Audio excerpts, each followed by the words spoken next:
Buenas noches, bienvenidos a todos a un curso más del curso de coaching ejecutivo. El día de hoy vamos a dar inicio nuevamente al curso de coaching ejecutivo. Les doy la bienvenida a todos. Vamos a empezar por el módulo uno. Este curso consta de dos módulos. El día de hoy iniciamos la primera clase. Cada módulo tiene 4 clases, en las cuales vamos a ir trabajando diferentes eh, teorías, conceptos, dinámicas, historias, entre otras actividades. Vamos a empezar el día de hoy con el módulo número uno. Mi nombre es Janet Vega Rojas.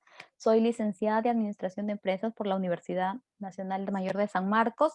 Tuve una especialidad en marketing en Centrum y EADA, España, y actualmente estoy llevando también un curso de coaching de ondas en la Universidad Autónoma de Barcelona.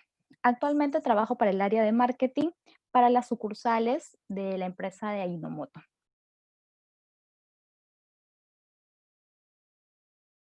Entonces, vamos a empezar con la unidad número uno, que es básicamente el definir, conocer o entender un poquito de qué trata el coaching y enfocándonos en el coaching ejecutivo.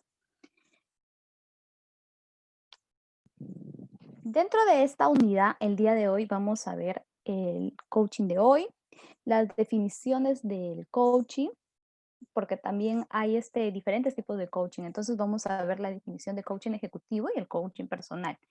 Y voy a comentarles una dinámica para que la podamos trabajar juntos ahora o en todo caso el material, como siempre les comento, se queda guardado para que la puedan replicar con sus colaboradores. Luego vamos a ver las competencias del coaching según la OCC International y el proceso de coaching y feedback. Y por último, he añadido un tema que es el de integridad. Ahí vamos a conocer qué es la integridad, cuáles son las ventajas y desventajas de ser una persona íntegra.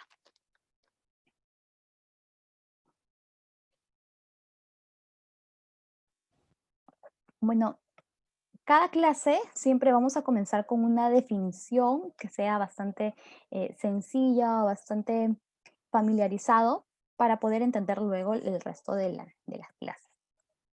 Entonces vamos a comenzar con la definición del coaching. Cuando hablamos de coaching, básicamente estamos hablando de un acompañamiento. Entonces vamos a definirlo como el proceso de acompañamiento. Puede ser a una persona individual o a diferentes personas, ¿no? A un grupo. Entonces es el proceso de acompañamiento a nivel individual y grupal. ¿Y para qué voy a acompañar a esta persona o a estas personas? Las voy a acompañar para que estas personas puedan conseguir definir sus objetivos, sus logros, o el desarrollo de sus competencias o la superación de retos a través de diferentes diálogos personales. Y bueno, para que pueda también desarrollar en general todo su potencial. Ahora sí, si nos damos cuenta un poquito históricamente, siempre, démonos cuenta de nosotros, ¿no? Siempre hemos tenido acompañados a personas que nos ayudan a facilitar el desarrollo, nuestros diferentes desarrollos, ¿no? Por ejemplo, las figuras de nuestros padres, nuestras madres o nuestro tutor que hayamos tenido, ¿no? Que hayan tutelado, de alguna forma nos han ayudado a tener un crecimiento a nivel personal. O en el caso de la educación, los docentes. Si hablamos del ámbito de organizaciones, podemos decir que siempre hay por ahí un mentor que nos ha acompañado, acompaña a otras personas para que puedan facilitar su desarrollo como personas, como profesionales. Entonces, bueno, el coaching no es una terapia, no es tampoco una consultoría, no es estar con un psicólogo o un psiquiatra al costado, tampoco es una mentoría. Es más que todo una conversación que tiene que estar enfocado a lograr resultados en la vida del ser humano o de la persona a la que acompañamos. Vamos a llamarle coach o cliente. Coach, la persona que acompaña, y a la persona a la que va a acompañar vamos a denominarle coachee o cliente. Entonces, en un proceso de coaching, se tiene que trabajar bastante con el lenguaje de las emociones, el cuerpo, la mente y el espíritu. Entonces decimos que el coaching es el arte de hacer preguntas poderosas para que el coachee encuentre también respuestas poderosas. Y también es una conversación que está bastante enfocada en lo que quiere realizar esta persona, donde no va a haber juicios. Obviamente también tiene que existir la confidencialidad y la ética por parte del coach. Vamos a conocer un poquito de la historia y de la trilogía del coaching. A mediados de la década de los 70, los 80 más o menos, se produce un fenómeno social que hacía referencia bastante a la búsqueda que tenían las personas por parte de un bienestar personal y profesional. O sea, la necesidad de satisfacer, de tener una satisfacción a nivel de vida en general. Y esa necesidad de las personas en esta época fue lo que propició el desarrollo del coaching, ¿no? A mediados de los 70 y los 80. Esto es a nivel personal y también a nivel laboral en la empresa. Y ya después, a mediados de los años 90, aparece otro acontecimiento que hace que el coaching se desarrolle de forma exponencial. Este acontecimiento es la revolución digital. Eso hace que a través de nuevas tecnologías se expanda el coaching a nivel global y hace que se divulgue, pues, ¿no? En todas partes del mundo. Ahora, una de las críticas que recibe el coaching es que está centrado bastante en el hacer, o sea, hacer cosas. Pero el hacer viene determinado por aquello que piensas y sientes. O sea, si yo pienso que no seré capaz de hacer algo, esto me va a generar un bloqueo, ¿no? Inconsciente y que me va a boicotear a la hora de querer hacer algo. Entonces, al final viene haciendo una triada, donde el pensar, el sentir y el hacer están vinculados, ¿no? Lo que pienso, lo que siento y es lo que voy a hacer. Otro ejemplo, por ejemplo, si estamos en una empresa y creemos que nuestro jefe no me valora, yo creo que mi jefe no me valora. Ese es mi pensamiento. Entonces empiezo a sentirme mal o incluso a tener envidia de otros compañeros. Eso ya es un sentimiento. Y esto me va a llevar a ser más competitivo en el trabajo, por ejemplo. Eso ya sería la acción, ¿no? Ahí está la trilogía vinculada.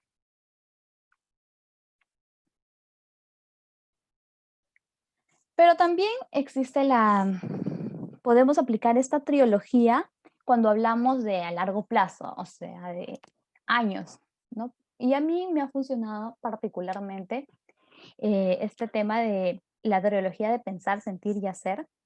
Por ejemplo, la persona que está ahí soy yo cuando tenía 12 años. Recuerdo la primera vez que ingresé a la Universidad de San Marcos a esta edad porque había una feria y estuve haciendo una visita. En aquel entonces yo quería todavía estudiar psicología y entonces empecé a recorrer la universidad. Entonces en ese momento yo ya tenía en mi mente, ¿no? Empecé a pensar qué era lo que quería estudiar ahí. Yo dije de repente, no esta carrera porque puede ser que pasen los años y cambie. Y finalmente cambié, ¿no? Cambié a la carrera de administración. Pero ya era mi meta que tenía que ingresar ahí. Entonces fue un sentimiento que se iba generando a lo largo de los años y llegó el momento que tenía que prepararme y finalmente al terminar el colegio logré hacerlo y logré ingresar, ¿no? Entonces para mí esta trilogía me sirve para ponerme metas también a largo plazo.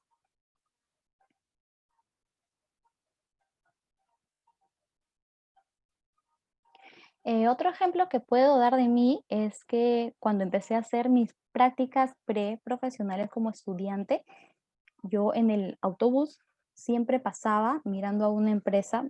Primero me llamó la atención físicamente porque por fuera se veía muy bonita. Empecé a investigarla y me pareció mucho más interesante porque era una empresa transnacional que tenía 150 años en el mercado o más. Y sentí que era una buena oportunidad para iniciar ahí unas prácticas profesionales, o sea, de egresadas, pero ya en una especialidad que yo quería, ¿no? Que era la especialidad de marketing. Y todos los días siempre lo pensé, lo sentí, y de alguna forma las acciones que hacía me llevaban a buscar esto que yo quería.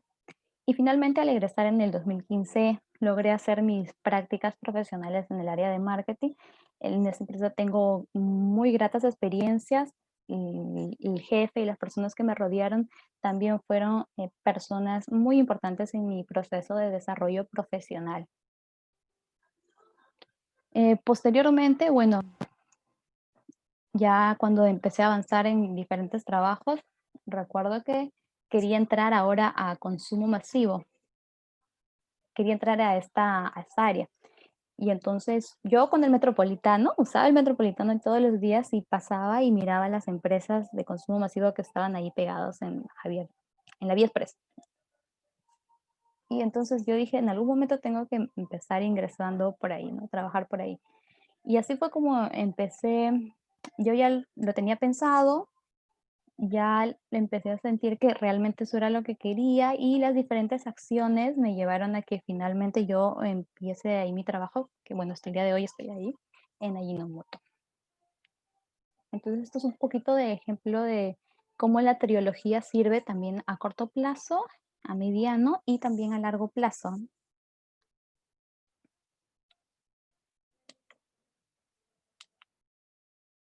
Ahora vamos a hablar un poquito acerca del coaching ejecutivo.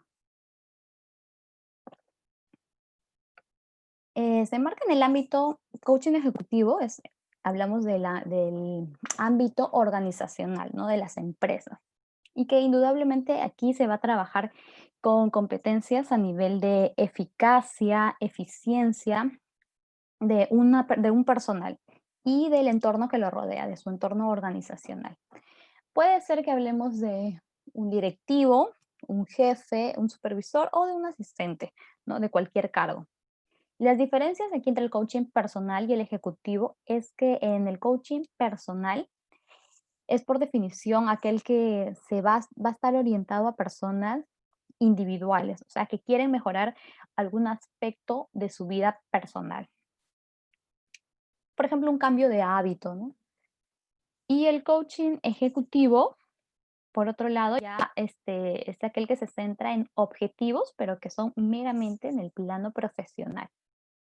Además, también otra diferencia es que la empresa o la organización en la que se busque contrata estos servicios de coach para que ayude a un directivo o a un alto ejecutivo a mejorar profesionalmente.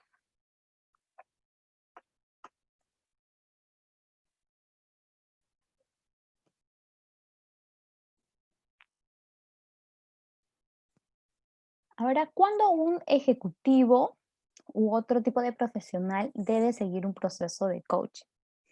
Cuando cuando un ejecutivo experimenta o se da cuenta, ¿no? Algún síntoma de que algo no está yendo como le gustaría, puede ser que haya un problema en el entorno familiar, problemas con los jefes, los colaboradores. Ahí es donde se debe pensar en esta opción de aplicar el coaching ejecutivo. Pero sobre todo, por ejemplo, cuando el ejecutivo no es un buen oyente y eso hace que genere ansiedad a su equipo de trabajo, o cuando se empiezan a boicotear las ideas que se están proponiendo. También cuando se siente inseguro a la hora de tomar decisiones importantes. También cuando se delega con dificultad, ¿no? Hay personas que em, se les hace difícil delegar y quieren acaparar todo de alguna manera. Entonces ahí también se debe pensar en la posibilidad de tener un coaching ejecutivo. Cuando existe un bloqueo que impide la consecución de sus objetivos, cuando se esté gestionando mal el estrés también, o cuando simplemente se quieren desarrollar capacidades de liderazgo, ¿no? De repente una persona recién ha ascendido a un puesto y requiere desarrollarle este tipo de competencias porque va a manejar un equipo por primera vez tal vez, o porque se quiere mejorar algunas capacidades. Cuando quiere reconducir su carrera profesional, de repente está en un área determinada y tiene que rotar, hay un cambio totalmente, o cuando quiere gestionar cambios en los empleados, ¿no? En los demás trabajadores. Y por último, cuando quiere contrastar mejor las decisiones importantes.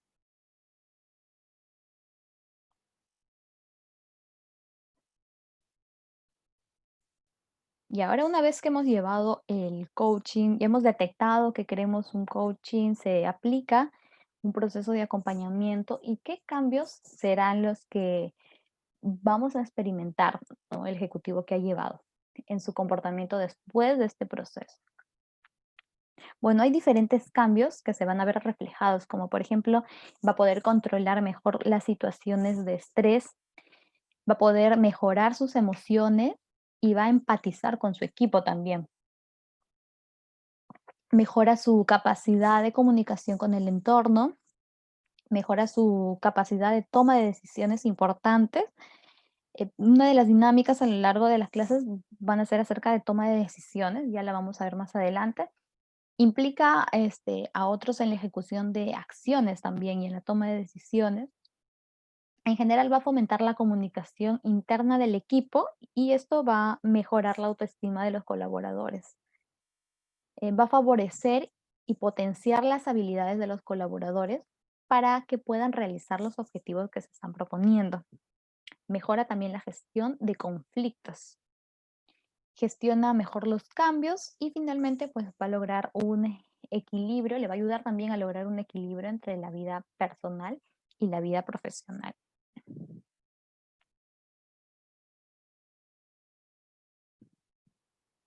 Ahora les voy a compartir una dinámica que se llama la dinámica el árbol de los logros.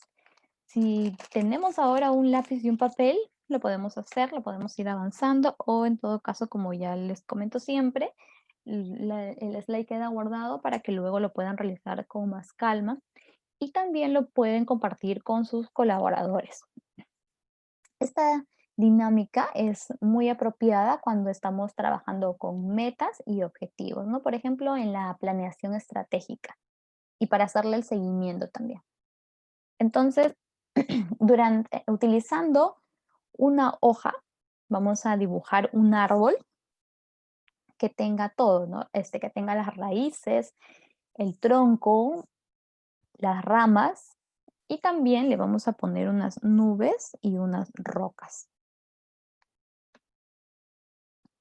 Entonces, las raíces va a representar los valores y la fortaleza del equipo. O sea, en la raíz vamos a colocar cuáles son los valores y las fortalezas que tiene el equipo, mi equipo de trabajo. El nombre del equipo de la empresa va a estar escrito en el tronco, empresa ABC, por ejemplo. Las ramas, en las ramas vamos a poner los logros del equipo, ¿no? En las ramas siempre van los frutos, ¿no? La manzanita ahí colgada. Entonces, esto va a representar los logros del equipo. ¿Qué logros ha conseguido la empresa?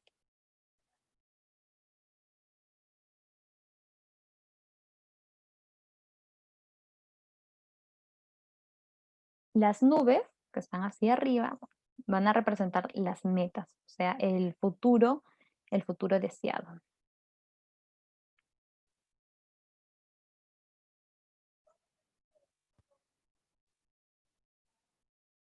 Y finalmente las rocas, ahí vamos a colocar los obstáculos que tenemos.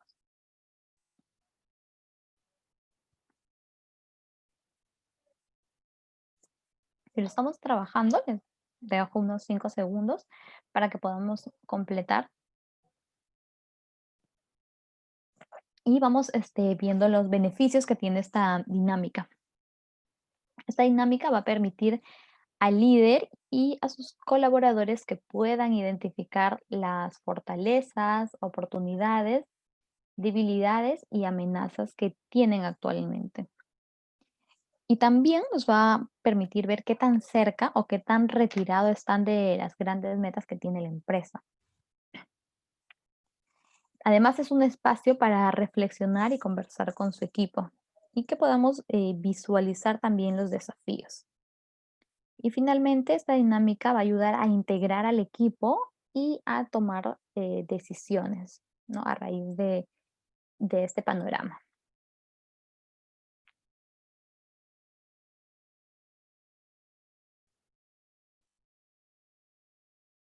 Competencias del coaching.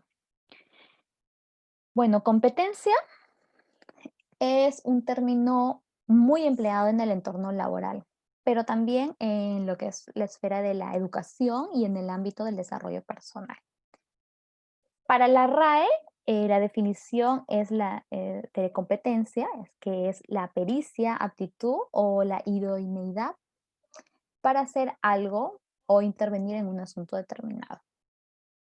Ahora la OCC Internacional, que es un organismo abierto sin ánimos de lucro e independiente de escuelas, instituciones y asociaciones también, agrupa a las principales competencias del coach profesional en cuatro: observar, escuchar, preguntar y feedback. Eh, Observar. El coach ha de crear el clima adecuado para que su cliente se sienta cómodo y libre para poder expresarse en todo momento sin temor y él pueda observarlo. Y claro, previamente ha de haber un acuerdo de coaching en el que se haya establecido un marco ético con las expectativas y el compromiso y también por parte del coach con la ética de confidencialidad. La otra competencia es el de escuchar. Toda comunicación eficaz empieza por una buena escucha. Entonces, en este sentido, un coach es un profesional y su nivel de escucha tiene que ser diferente al nivel de escucha que puede ofrecer un amigo. Ahora vamos a hacer un ejercicio de escucha activa también. Preguntar es la tercera capacidad. Bueno, por todo lo anterior que ya he mencionado, las preguntas que formula el coach nunca, no irán nunca dirigidas a obtener información, sino más bien dicho, a inducir a la reflexión, o sea, a guiar a su cliente para que él mismo pueda descubrir opciones o diferentes puntos de vista, ¿no? O sea, fundamentalmente tienen que ser preguntas abiertas. Y feedback, la última competencia, bueno, para llegar a la acción, a lo que queremos, siempre tiene que haber un compromiso, porque sin compromiso no tampoco no sería posible un coach. Entonces, solamente si es que hay un compromiso, se va a poder avanzar. Y nos referimos al compromiso con uno mismo. El cliente debe estar comprometido con su proceso de coaching y no con el coach. Por ello es importante la retroalimentación, el dar el feedback y el feedback lo debe proporcionar el coach. Un buen feedback hará ver al cliente sus puntos fuertes y sus mejoras y también pondrá en luz en dónde aún faltan zonas por mejorar, ¿no? Por seguir trabajando.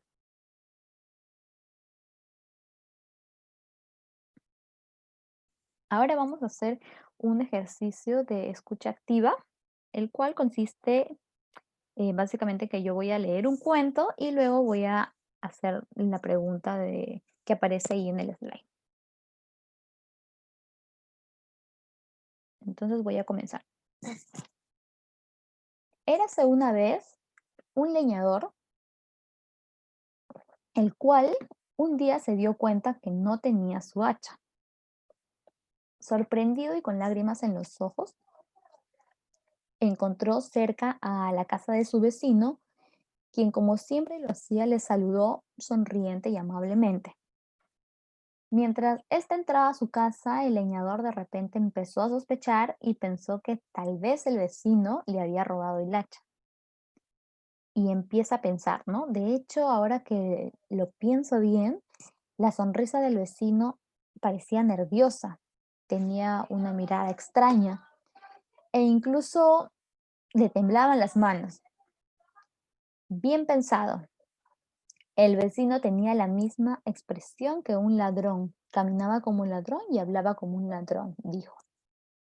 Todo ello iba pensando el leñador, cada vez más convencido de haber encontrado al culpable del hurto, cuando de repente se dio cuenta de que sus pasos le habían llevado de nuevo al bosque donde había estado la noche anterior. De pronto, tropezó con algo duro y cayó. Cuando miró al suelo, encontró su hacha. El leñador volvió de nuevo a su hogar con el hacha, arrepentido de sus sospechas, y cuando vio de nuevo a su vecino, vio que su expresión, su andar y su manera de hablar eran y habían sido siempre las mismas, ¿no? En todo momento. Entonces la pregunta aquí es, ¿cuántas veces aparece la palabra hacha en el cuento? ¿Cuántas veces la escuchamos?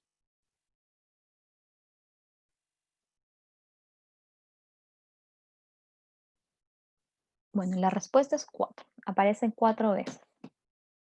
Y ahora si yo les hago la pregunta a las personas que me respondieron bien, ¿y en qué contexto aparecía cada palabra? Cada palabra hacha. O sea, ¿cuál sería la descripción del escenario? De repente algunos podrían responderme, otros no. La mayoría seguramente que no. Entonces, lo que este ejercicio viene a demostrar es que cuando escuchamos de forma selectiva, ¿no? En este caso solamente seleccionamos escuchar la cantidad de veces que aparece la palabra hacha, vamos a poner atención solo en eso que queríamos escuchar y nos vamos a desconectar del resto del mensaje. O sea, es como que estamos presentes pero ausentes de mente y nos quedamos solo con una parte del mensaje, perdiéndonos un montón de información y de matices. No, este sería el mensaje de este ejercicio de escucha activa.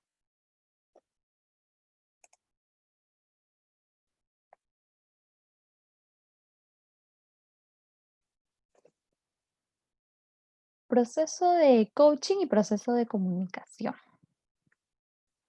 Como ya hemos mencionado, un proceso de coaching es un proceso de acompañamiento en el cual se va a estar constantemente en diálogos, ¿no? A través de preguntas.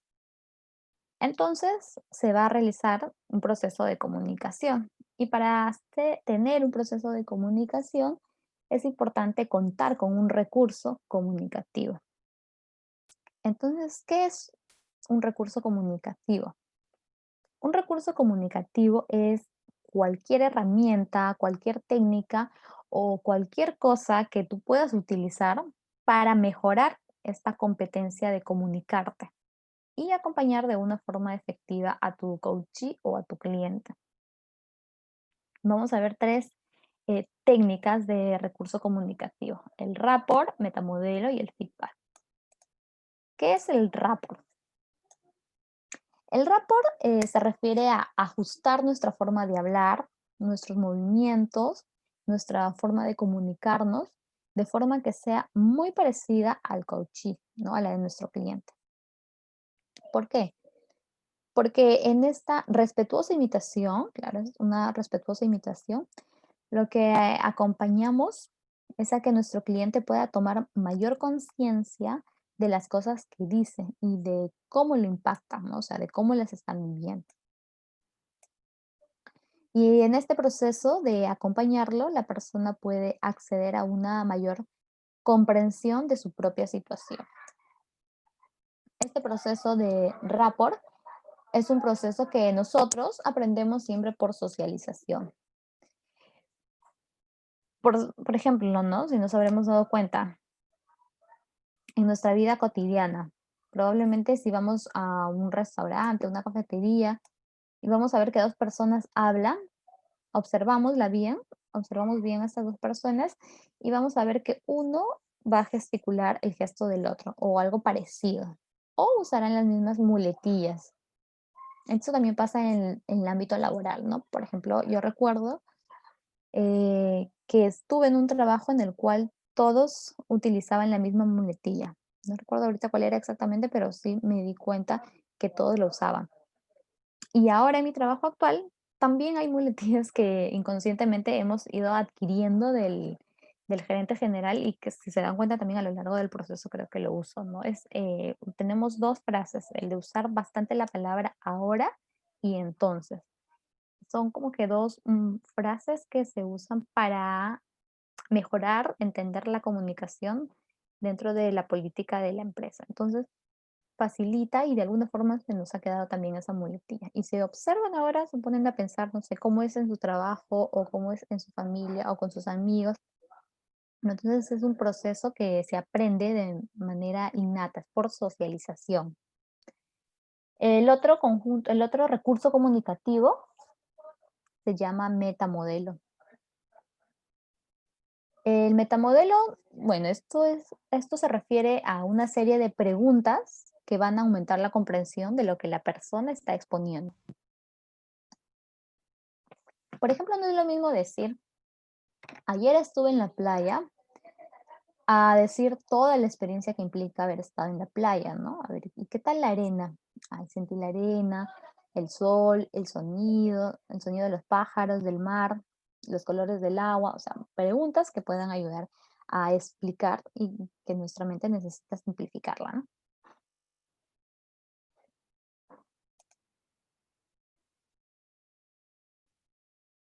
Y el último proceso es el denominado feedback, que muchos lo habremos escuchado porque lo hemos tenido en los trabajos. El feedback es una información que nosotros facilitamos a nuestro cliente o nuestro coachee sobre qué tan bien o qué tan menos están realizando su tarea. El feedback es un proceso natural. Es cualquier información que te va a ayudar a corregir tu propio desarrollo. Y los coaches tienen un gran recurso comunicativo con el feedback, porque el feedback en los procesos de coaching sirve básicamente como dos palancas. La primera es lo que denominamos un feedback de refuerzo. O sea, cuando lo que hacemos es que reconocemos algo que la persona está realizando y que le está siendo útil para su proceso.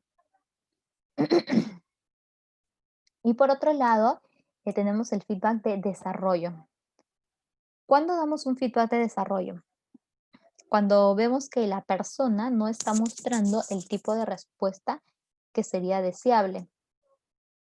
Por ejemplo, si en el proceso de coaching hemos tomado la decisión con nuestro coachee porque él ha visto que era conveniente hacer unas acciones y no las ha hecho, entonces deberíamos hacer un feedback de desarrollo, porque estas acciones le van a ayudar en ese proceso. Si entendemos que alguien debería haber hecho un esfuerzo determinado y ha hecho solo la mitad de ese esfuerzo, claro, a este proceso le falta la otra mitad, ¿no? Entonces ahí sería un feedback de refuerzo para reconocer este trabajo y luego ya se daría un feedback de desarrollo, ¿no? Porque hay una tarea que realizar. Entonces, el feedback es una grandísima estrategia para animar, estimular y corregir. Y también es muy importante cómo damos este feedback, ¿no? El primer paso es observar.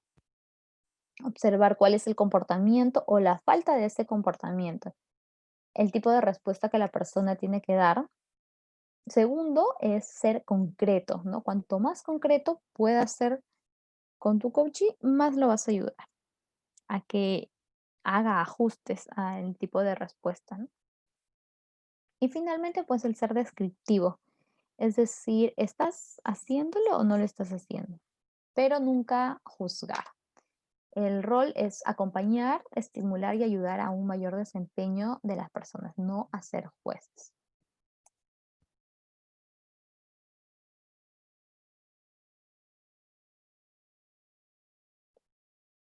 Vamos a entrar al último tema del día de hoy, que es el de la integridad. Y comienzo haciendo las preguntas. Es una respuesta personal, obviamente. La pregunta es, ¿eres una persona íntegra? Suena bien esa expresión, ¿no? Pero esta frase no es una simple reflexión de motivación.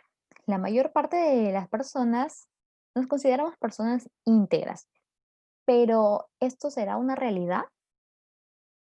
Para poder encontrar una respuesta, vamos a empezar analizando el significado de la palabra integridad. La palabra integridad proviene del latín integritas, atis, que quiere decir totalidad, virginidad, robustez y buen estado físico.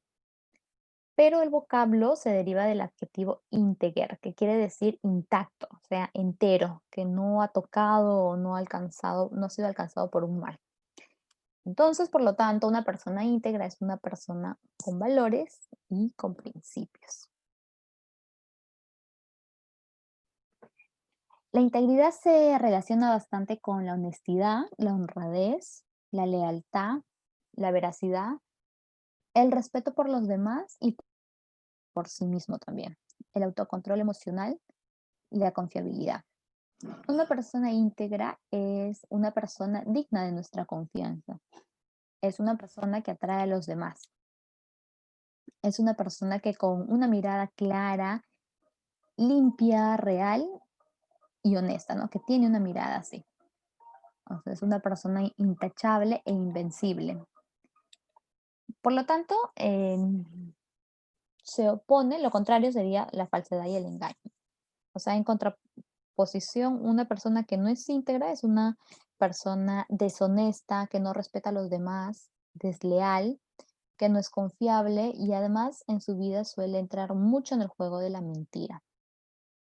O sea, suele ser una persona con dos caras y que su pasatiempo preferido suele ser hablar mal de los demás, aunque no lo van a reconocer. Por desgracia, las personas íntegras no son las que más abundan. ¿Por qué? Porque, bueno, ser íntegro no suele ser un camino tan fácil. Ser íntegro implica un esfuerzo constante y diario para ser una mejor persona. Y es evidente que no todo el mundo está dispuesto a pagar este precio, ¿no?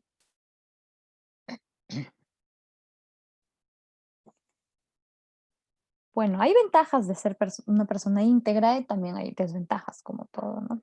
Las ventajas es que si eres una persona íntegra, vas a ser una persona confiable para los demás, porque los demás saben que no vas a utilizar algún atajo, alguna excusa para utilizar para salir airosos de una situación. O sea, no vas a mentir.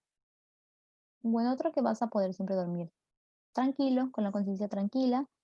Atraerás a los demás hacia tu persona por tus cualidades personales, también por la energía, ¿no? Que va a tener.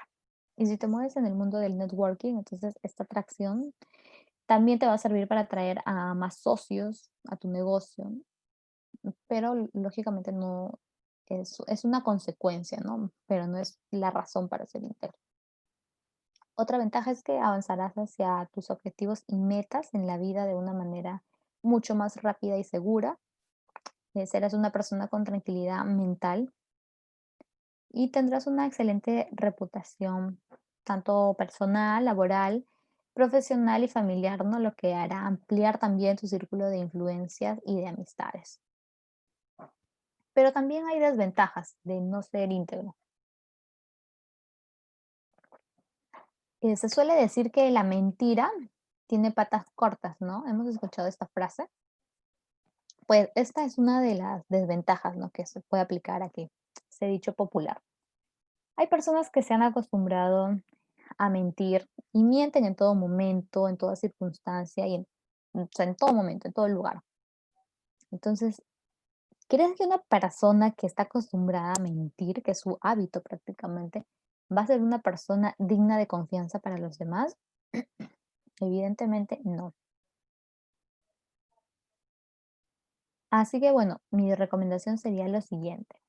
Si quieres ser una persona íntegra, acostúmbrate a no recurrir a la mentira, ni siquiera para tratar de salir de una situación incómoda, ¿no? No merece la pena perder nuestra credibilidad y confianza ante los demás, y tampoco ni ante uno mismo, que es lo más importante, por optar pues por una opción que sea más cómoda. Hay que pensar bien esto, ¿no? Si tienes la fama y la reputación de ser una persona con falta de integridad y que además encima miente, ¿crees que vas a poder atraer a muchas personas a tu negocio para trabajar codo a codo con ellos?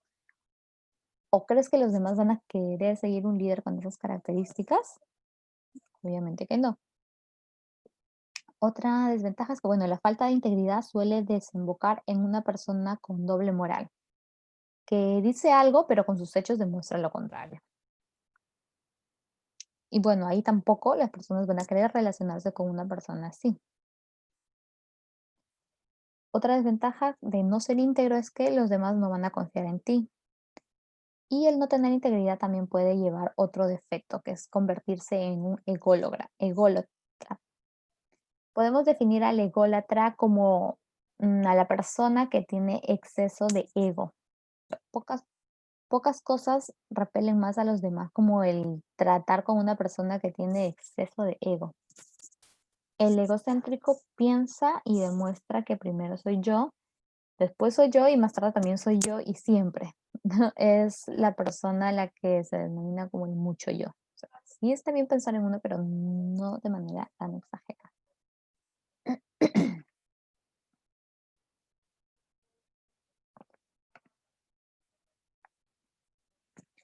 Y por último, vamos a conocer un ejemplo mm, práctico de un feedback. Así como hay feedback en las empresas, que es lo usual, también tenemos los feedback, podemos aplicar los feedback en nuestro hogar. Voy a demostrarles la siguiente dinámica que trabajó una amiga muy cercana, con la autorización de ella, por supuesto, que lo trabajó durante esta pandemia, ¿no? Que como sabemos, el estar mucho tiempo conviviendo con las personas de nuestros hogares a veces puede tornarse que las distintas costumbres que tengamos, pues, ocasionen momentos difíciles. Entonces voy a leer un poco su historia y de cómo aplicó este feedback de reconocimiento, así se llama, ¿no? Feedback de reconocimiento dentro de su hogar. Ella nos comenta lo siguiente, que por el tema de la pandemia, mucho tiempo en casa, estar todos juntos, toda la familia, cosa que no era tan común. Y bueno, había situaciones en las cuales estaban tensos, ¿no? Por la misma situación, habían discusiones, malos ratos, no se entendía. Entonces, eran momentos agotadores. Así que un día hizo un almuerzo en un fin de semana y en medio del plato vacío colocó de donde va la servilleta, colocó una nota a cada uno de sus familiares, en este caso son 4 miembros, y ahí les daba las gracias a cada uno de ellos por algo específico y concreto que hacían, ¿no? Por ejemplo, si de repente la función de su hermana era lavar los platos siempre, ahí decía el agradecimiento por lavar los platos, ¿no? Era su reconocimiento. Y fue muy sorprendente ver cómo los ojos tanto de sus padres y hermanas se llenaron de lágrimas de alegría, diciendo que les generaba un sentimiento muy bonito de que les den las gracias. Y bueno, finalmente pusieron los papelitos en la refri como para recordarlo.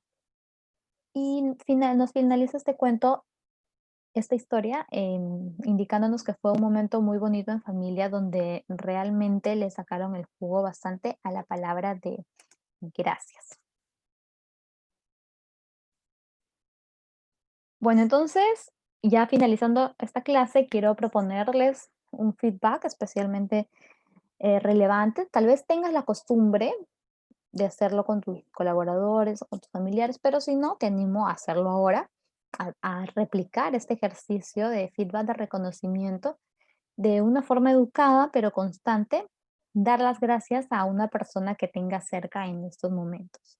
De repente, no sé, estás en un restaurante, puedes dar las gracias al mesero que te trae un café, decirle que el café está rico, o dar las gracias a alguien que te ha cedido el pase en el carro de repente. Dar las gracias por el tiempo que se ha tomado un amigo en hacerte una llamada para ver cómo estabas o simplemente para saludarte. Agradecer a tu familia, a tus compañeros de trabajo.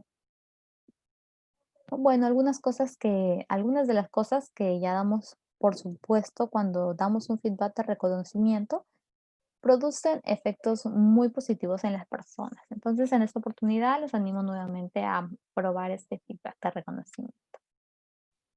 Muchas gracias. Hemos finalizado la primera clase del primer módulo. Si hubieran consultas, las estaría absolviendo referidas al tema. Espero que la conferencia haya sido de su agrado y que tengan unas buenas noches.